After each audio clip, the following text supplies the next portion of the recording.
Guys, welcome to episode 2 of Get Lit with Mrs. Schmotzer.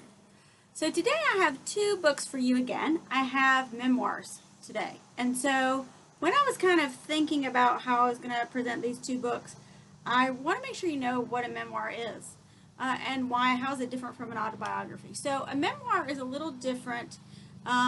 It is similar to an autobiography. However, a memoir, I want you to think of it as kind of like a slice of the pie. If an autobiography is a whole pie, a memoir is like a sliver of that piece of pie. All right, and so this first book is called Paperboy. And if you're looking this book up, there are a lot of books about paperboys on Amazon. So this one's just called Paperboy. It's by Vince Vawter.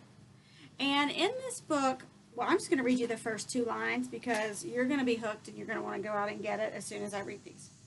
It says, "I'm typing about the stabbing for a good reason.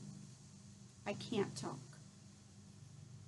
First line. And that's the whole first paragraph, which had me right there. So what's interesting is, and this isn't giving anything away, because this is the next line tells you, because he has a stutter. And so it's hard for him to talk, especially if he gets nervous and things like that. But there's a stabbing that happens. So, I mean, not that that's cool, but it's action-packed. So in this memoir, this kid is taking over his friend's paper route for the summer. His friend's going to his grandparents' farm. And so he's going to take it over. And so he meets all these interesting people on the paper route when he goes to collect money. And they're just very, very interesting people.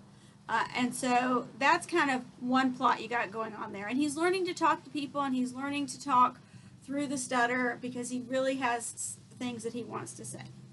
The other thing is you never find out his name until the very end of the book because it's hard for him to even say his own name because he stutters so badly.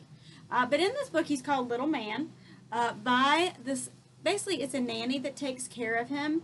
And she is also like a maid for the family. This is set in 1959 in Memphis, Tennessee. And so his nanny, who he calls, I think he calls her, should have looked that quickly. He calls her ma'am or mamma. She is black, and so it kind of goes into a lot of things that happened back then as far as like this black woman is taking this white boy to the zoo and things like that, and there's things that she can't do because of her race. And so it really is interesting in how he stands up for her. So that's a whole nother thing that you got going on there, is that relationship. I do want to read you one signpost I found. His dad is giving him some advice. So we've got a little example of a words of the wiser because his dad's really talking to him about his disability and what to do when he meets others with a disability.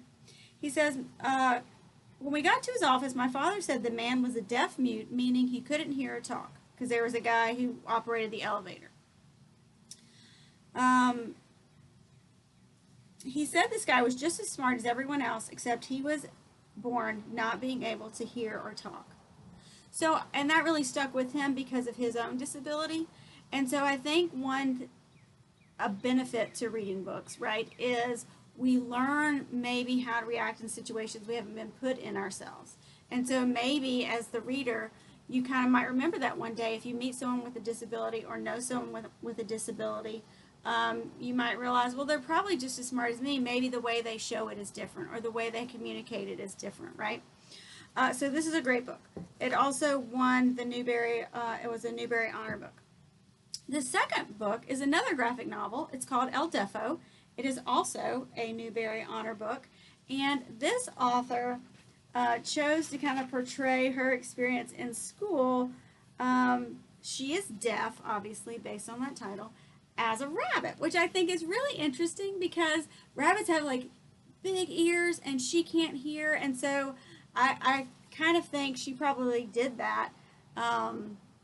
Maybe kind of to show how badly she wanted to be able to hear, or maybe how unusual it would be that a rabbit has trouble hearing since they have big ears. But in this book, the author of this is Cece Bell. She wears it's called a phonic ear, and so it's kind of like those of you that have me, wear that microphone, the lavalier microphone, when I teach. So it's kind of like that, where her teacher wears a microphone, but it goes directly into like a device she has in her ear, and she has to wear this around her neck. You can kind of see it on the cover. It's called the phonic ear.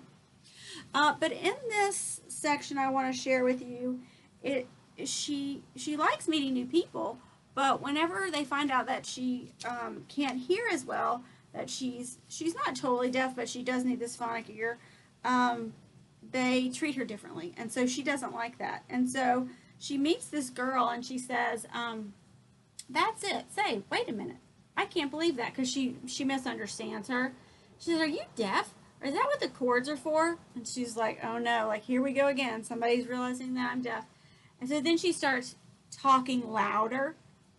That's what those capitals are. Because I know sign language. And she's saying, "Help. Like I don't really want you to talk to me." And so she's basically kind of how she feels when people treat her that way. And I thought that was kind of a really good moment. I don't know if you've ever known anyone that's deaf, or if you know sign language. I'm sure it is helpful, and I'm sure people appreciate it, but talking louder is not really going to do anything. So that was an interesting book. So both of these memoirs are really great reads. I hope you'll go out and check them out at the library or make a purchase. They will be in my library when we get back to school. All right, you'll have a great day.